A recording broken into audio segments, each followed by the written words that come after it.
Hello बच्चों, कैसे हैं आप सब लोग। एनुअल एग्जाम्स बस आ गए हैं और हमें बहुत सारी तैयारियां करनी है। आई होप आपकी ओवरऑल प्रिपरेशन तो अब तक हो गई होगी, लेकिन बहुत जल्दी हम एक वेरी क्विक रिविजन कर लेंगे। आज हम लेने जा रहे हैं मैथ्स का क्लास 7th का chapter number 5 lines and angles. जल्दी से आप अपनी नोटबुक, अपनी टेक्स्ट बुक और एक ज्योमेट्री बॉक्स लेकर के आ जाइए। तो इस चैप्टर को हम 2 तरीके से करेंगे।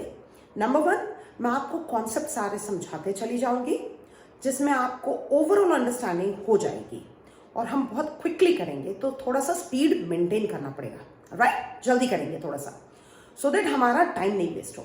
और इसीलिए मैंने थोड़ा सा बोर्ड वर्क ऑलरेडी करके रखा है, so that we can very instantly start and cover maximum topic as much as possible today. दूसरा है कि जब हम कॉन्सेप्ट समझ लेंगे तो कुछ very important sums from the text book also we will solve in this video. Alright, so let us very quickly start lines and angles. चलिए शुरू कर देते हैं, आ जाइए जल्दी से। ओके, सो सबसे पहले इस चैप्टर में 2 टर्म्स हैं, लाइन्स एंड एंगल्स। हम शुरू करेंगे लाइन्स से। जो बोर्ड वर्क किया है उस पर थोड़ा सा ध्यान दीजिए। लिखावट मैंने यहाँ पे ऑलरेडी करके रखी है, एक्सप्लेन मैं यहाँ पे ड्रॉ करके आपको करते जाऊंगी।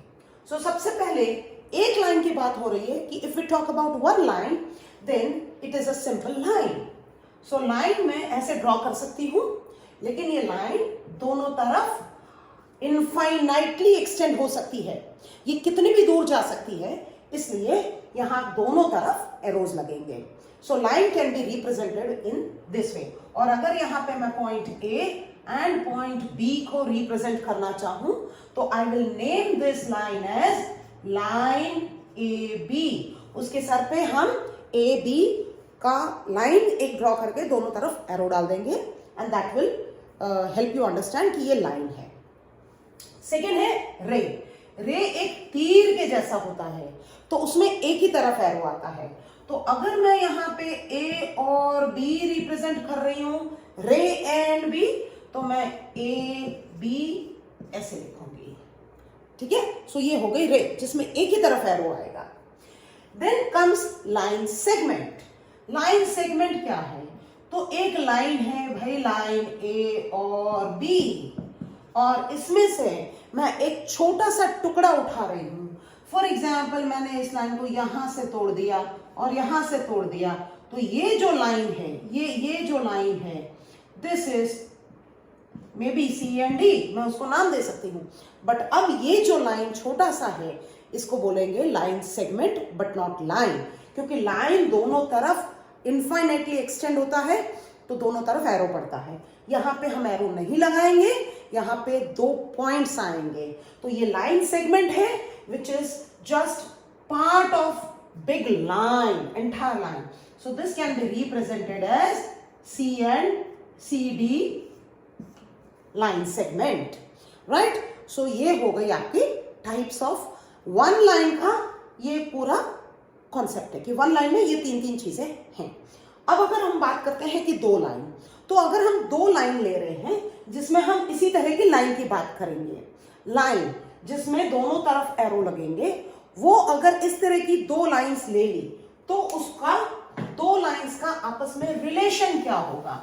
We will try to establish relation between 2 lines, relation between 2 lines। 2 line में ड्रॉ कर रही हूं, आप देखिए ध्यान से। ये एक लाइन है, इसको मैंने नाम दे दिया ए एंड बी, तो ये इनफाइनाइटली दोनों तरफ जा सकती है। ये ऐसे जाएगा और ये ऐसे भी आगे जाएगी। दूसरी लाइन ले लेती हूँ सी एंड डी, जिसे मैं रैंडमली कैसे भी ड्रॉ कर सकती हूँ, इसके लिए कोई रूल नहीं है। कोई भी मैंने लाइन ले ली, ये हो गई मेरी सी डी, ये है सी और यहां पे है डी।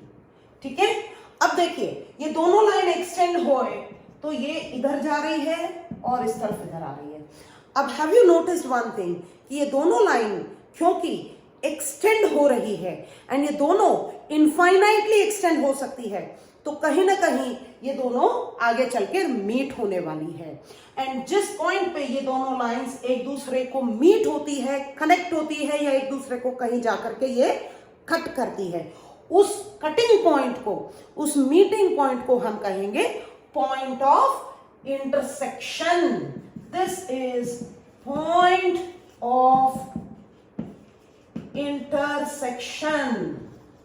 ठीक है, ये है आपका point of intersection. Now this is one thing कि ये दो लाइंस आपस में कहीं भी कैसे भी एक दूसरे को मीट करती है या इंटरसेक्ट करती है. अब ये हो गया एक टाइप. अब इसमें दूसरा टाइप है कि ये दो लाइंस अगर इस तरीके से ड्रॉ की गई है, आप देखिए ध्यान से, ये यहां पे ए बी सी और डी है, तो ये दोनों लाइंस बिल्कुल दोनों तरफ इनफाइनाइटली एक्सटेंड तो होंगे, लेकिन इनके बीच में डिस्टेंस बिल्कुल एक जैसा है. कहीं भी आप मेजर करेंगे इनका डिस्टेंस बिल्कुल एक जैसा रहेगा. इस डिस्टेंस में कहीं कोई फर्क नहीं आएगा. ये 1 सेंटीमीटर नहीं, ये 1 मिलीमीटर भी कम ज्यादा नहीं है. ये एग्जैक्टली सेम डिस्टेंस है अक्रॉस बोथ द लाइंस. कहीं भी कितना भी, अब सपोज आप मानिए कि यहां से मैंने लाइन शुरू की और एक लाइन जा रही है मुंबई की तरफ, दूसरी लाइन मैंने उसके 5 सेंटीमीटर दूर शुरू की, वो भी बिल्कुल मुंबई की तरफ जा रही है. स्ट्रेट लाइन, दोनों लाइंस एकदम स्ट्रेट है. ये बिल्कुल वैसा ही है जैसे ट्रेन की पटरी. अब आप देखिए दो लाइंस हैं, ट्रेन की पटरी का एग्जांपल ज्यादा सूटेबल है, उस पर बात करते हैं. तो वो जो दो लाइंस हैं वो कहीं भी नहीं मिलती है. क्यों वो कहीं भी नहीं मिलती है? बिकॉज उनके बीच का डिस्टेंस आप कहीं भी मेजर कीजिए बिल्कुल एग्जैक्ट डिस्टेंस आएगा. सो सच टू लाइंस, आप फटाफट लिखिए, such two lines are called parallel lines. मैं जब करवा रही हूं थोड़ा सा ध्यान दीजिए और साथ में मैं आपको लिखवाते भी जाऊंगी, बट हम स्पीड में रखेंगे हाँ थोड़ा सा, क्योंकि हमें बहुत ज्यादा पोर्शन करना है. तो ये लाइंस है parallel lines. So parallel lines कौन सी लाइंस हो गई? पैरेलल लाइंस मतलब आप ये मानिए, इसको ऐसे याद रखिए जैसे ये रेल की पटरी है. ये दो लाइन जो पैरेलल वाले दो एल है, उसे आप रेल की पटरी मानकर चलिए.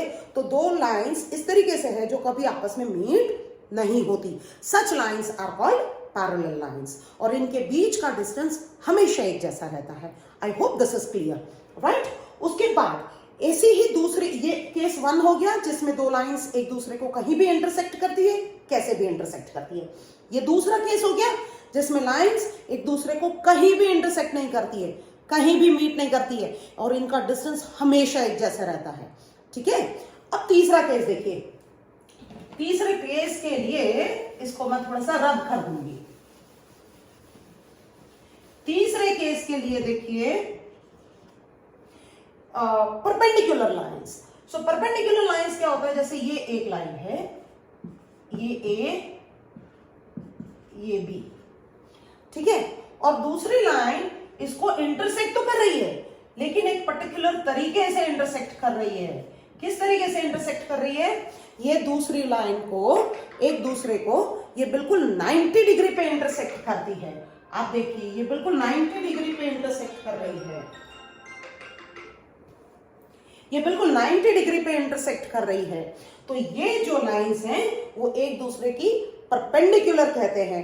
परपेंडिकुलर मतलब ऐसा बिल्कुल 90 डिग्री पे इंटरसेक्ट करना. ये एंगल देखिए, ये जो एंगल बन रहा है मेरे दो हाथ का बीच में, दैट इज कॉल्ड 90 डिग्री का एंगल. हमने आगे भी क्लास 6 में ये पढ़ा है कि 90 डिग्री क्या होता है. सो जो दो लाइंस एक दूसरे को एग्जैक्ट 90 डिग्री पे कट करती है, चारों चार एंगल्स 90 ही बनेंगे. अब ये 90 क्यों बनेंगे इसे हम आगे एंगल्स में देखेंगे. तो ये जो चार एंगल्स हैं ये चारों चार 90 के बनेंगे. Such two lines are called perpendicular lines. ठीक है. सो एक तो हो गया पैरेलल लाइन, उसके बाद हो गया ये परपेंडिकुलर लाइन, और जो केस 1 हमने देखा था वो था intersecting line. I hope this is clear to you, right. चलिए अब तीसरा वाला जो है कि दो लाइंस अगर आपस में पैरेलल हैं या तो कहीं भी इंटरसेक्ट करती है, तो एक हो गया पैरेलल, और ये तीसरी लाइन है जो इनको इंटरसेक्ट कर रही है. तो ये जो लाइन है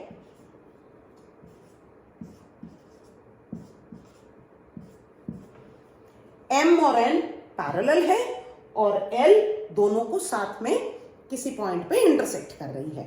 अब ये जो केस है इसे इस लाइन एल को ट्रांसवर्सल कहते हैं। क्या कहेंगे? ट्रांसवर्सल। तो ये 3 लाइन का कॉन्सेप्ट है। जब आपकी 3 लाइंस मिलती है इस तरीके से तब इसे कहते हैं ट्रांसवर्सल। अच्छा, एक बात इसमें बहुत ज्यादा इंपॉर्टेंट है, थोड़ा सा ध्यान दीजिएगा कि यहां पे मैंने m और n को पैरेलल बनाया है, लेकिन यहां ये भी पॉसिबल है कि m एंड n पैरेलल ना हो। देखिए कैसे, देखिए ये 2 लाइंस हैं और ये ट्रांसवर्सल, तो इस तरह का केस भी पॉसिबल है।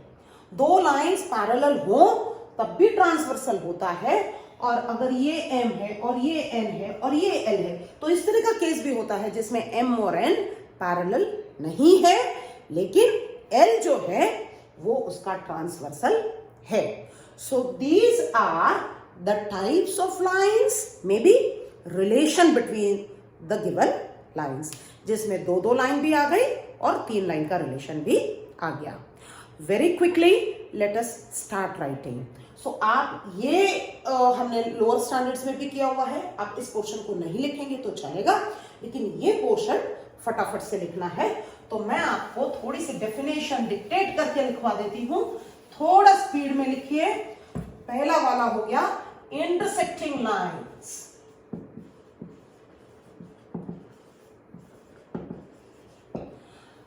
Two lines, when they meet each other, then they are called intersecting lines. बहुत शॉर्ट में करवा रही हूं, लंबा लंबा डेफिनेशंस नहीं है, बिल्कुल टू द पॉइंट डेफिनेशन है। Two lines meeting to one another at some point is called intersecting lines, and that point is called point of intersection. Right? I hope आप लिख रहे हैं मेरे साथ, या? चलिए दूसरा वाला ले लेते हैं, पैरेलल लाइंस। पैरेलल लाइंस वो लाइंस हैं जो आपस में कभी नहीं मिलती। So what is the definition? The definition is such 2 lines that never meet each other or never intersect each other. 2 lines that never intersect each other are called parallel lines. And the distance between these 2 lines are always equal. Right? And third वाला case ले लीजिए, perpendicular. Perpendicular lines. So यहाँ भी 2 lines हैं. So we are here also talking about 2 lines. लेकिन what is the relation between these 2 lines? ये 2 line आपस में इंटरसेक्ट करती हैं और ये 90 डिग्री पर ही इंटरसेक्ट करती है। तो डेफिनेशन क्या बनेगी इसकी? इसकी डेफिनेशन बनेगी 2 lines that intersect each other at 90 degree are called perpendicular lines. चलिए क्या हो गया? 2 lines intersecting each other or meeting each other at 90 degree is called or are called, because we are talking about 2 lines. So both are known as perpendicular to each other. Both are perpendicular, right? एक नहीं, दोनों एक दूसरे का perpendicular है। So such lines are called perpendicular lines. I hope आपको lines का ये पूरा कॉन्सेप्ट क्लियर हो गया होगा। हमने ऑलमोस्ट 13-14 मिनट्स के अंदर लाइंस कर लिया है।